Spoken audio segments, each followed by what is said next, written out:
Welcome to the Electronic Gadgets channel.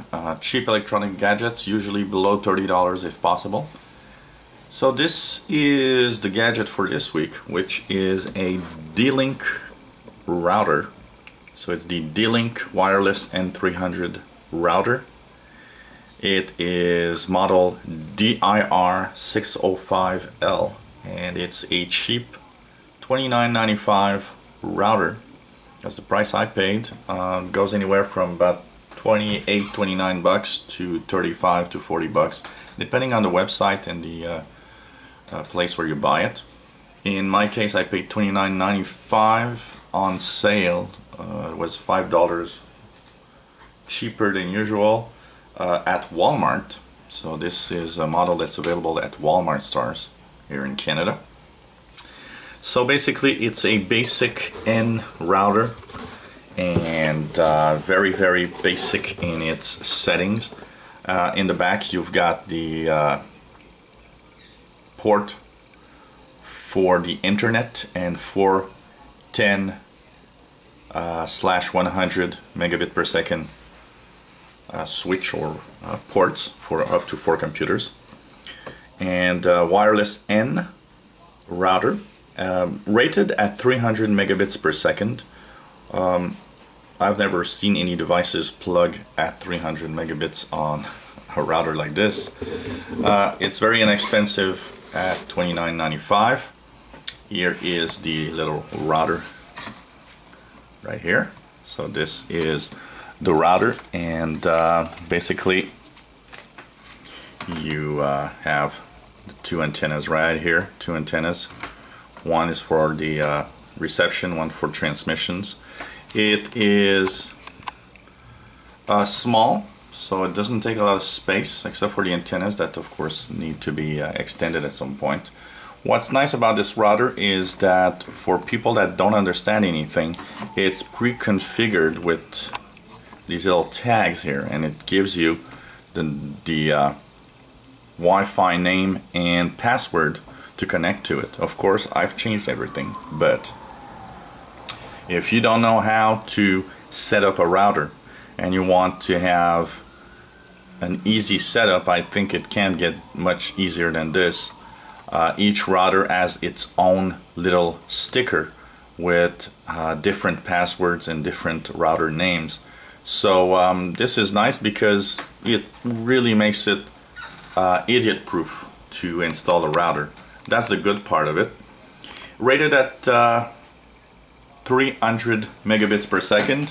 Now the problem with such a router, and often with cheap routers, is the fact that they don't really work well at that speed. So I've tested it with different computers, 2 Toshiba computers and my MacBook, also with devices like my Apple TV and my iPhone, and I get various connection speeds.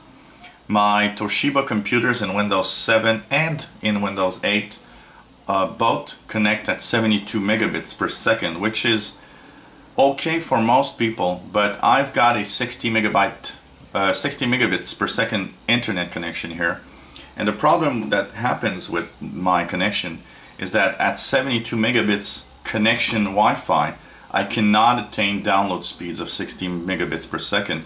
It maxes out at around 40 megabits per second. But on my MacBook, it connects at 150 megabits per second, and I do attain 60 megabits per second. So I don't know if it's the chipset of the D-link router that seems to make it a little more difficult for connection. To give you an idea here, if I do a speed test with my iPhone, you'll see here that the speed test from my iPhone, actually the ping is not too bad, but you see here it barely gets at 30, and my iPhone hasn't been able to go much more than about 33-34 megabits download. The upload is at 10 megabits, which is normal. This is the connection speed of my internet connection. So for that it does work, but when you have a fast internet connection, it is a little annoying to actually get less than you actually want in speed. If we do the same test, I'm going to show you here the same test done on my MacBook. So if we move this along a little bit and put the MacBook right here, just put the screen of my MacBook right there, and let's just go a little backwards, and here we'll do a speedtest.net website. What you'll see when we do the test is that on the MacBook I was able to actually get 60 megabits per second pretty much all the time. I'm going to try it here and do a begin test right here. So it really depends on each device's. Ping here is at 10, and you see here I reach 60 megabits, very solid 60 megabits speed, which is quite good. Unfortunately, my MacBook's the only computer that really connects well with the D-Link. So if you have a regular, let's say 30 megabits per second or less connection, internet connection, this router will be really okay. If you've got a really fast internet connection going into, like me, 60 megabits or more in speed, then I suggest that you might actually pay a little more and get a router, a much better router, a more expensive model. The router comes with the possibility to actually get a D-Link, my D-Link cloud services, where you can monitor your D-Link router from anywhere, even if you're not at home, to make sure that it works well, if everything's okay on the network, monitor network activity, and do some config. The router is accessible via a good old system of going through a page on your browser and connecting, or it is also available through the My D-Link app, and like I said, because it is already pre-configured when you get it, you don't really need to know that mumbo jumbo of getting into the settings. But if you are more of a power user, well, you can go into the advanced menu, and of course here you have all the different options, advanced maintenance, status, and so on, from the computer itself, Wi-Fi connection, how to connect, enable or disable some functions, and so on. Now I've of course put my router here with my own settings that you've just seen, and that I'm gonna of course change as soon as I finish the video. The only thing that is not really customizable is that this is an N router. It is backwards compatible with the G and B and A settings, but there's no space where you can actually tell the router, well, I want to have mixed G, N, or so on. It is really, there's only one setting for that. But apart from that, there's a lot of manual settings that you can tweak in the router itself. Performance-wise, it's been running for 5 days straight. No crashes, no problem. For 5 days it's been really solid, so it seems to be quite solid. But it is true that one thing that I did is actually update the firmware immediately when I got it. So the firmware itself is at 2.02. When I bought it, the firmware was at 2.02. I updated to 2.04 UI, as it says here. So when you get a router, I always put chances on my side and update the firmware to make sure that we have the latest firmware and that it's relatively bug-free if possible. So $29.95. This is cheap router for pretty much anyone that's just looking for a router, inexpensive router that will give you some internet connection, connectivity.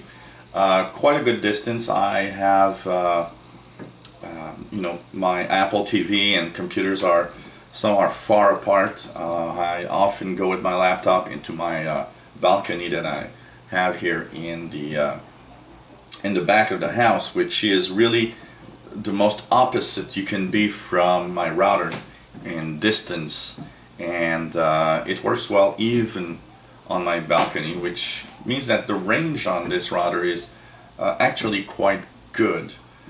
This is a single band router, so anyone who wants to know, 2.4 gigahertz only. It does not have 5 gigahertz possibilities. It's not a dual band router, so be warned. And if you do heavy file transfers via the Ethernet port, remember they are 10/100 megabits. This is not gigabit capability. There's no gigabit ports on this router. But for $29.95 you get a solid router, quite a good router in my advice. And like I said, the only thing that's problematic with the router itself is the fact that it actually has a little problem achieving maximum connect speed. Now, I haven't seen anyone with a cheap router like this attain a real 300 megabits per second connection. I don't know how it can be done. Most cheap routers that I've seen at best attain about 150, which is half. So the D-link N300, the model number is DIR605L, and pre-configured. If you are a technology, you know, like zero technology type person, I have no idea, you just want to plug it and it works, well, it's a good router for that because it's already pre-configured with WPA encryption, which is quite nice compared to a lot of routers that are actually at zero encryption when you buy them. And of course, fully customizable. So I paid $29.95. It's anywhere between 27 and 35, 36 bucks, depending on the sources where you can buy it. And hopefully, if you're looking for a cheap router, I think this is a good model to purchase. If you enjoy our videos, why not subscribe to our channel? You'll be informed when new videos are online. If you have any comments or questions on what you've seen, let us know. Maybe you have features, or maybe you have some kind of electronic device that you might want to us to talk about. Why not ask away, and we'll see what we can do about it. And hopefully you will come back to the Easy Computer Fixes channel.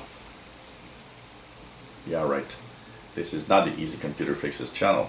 That's another one of my channel. This is the Electronic Gadgets Cheap channel. So thank you for watching. Bye-bye.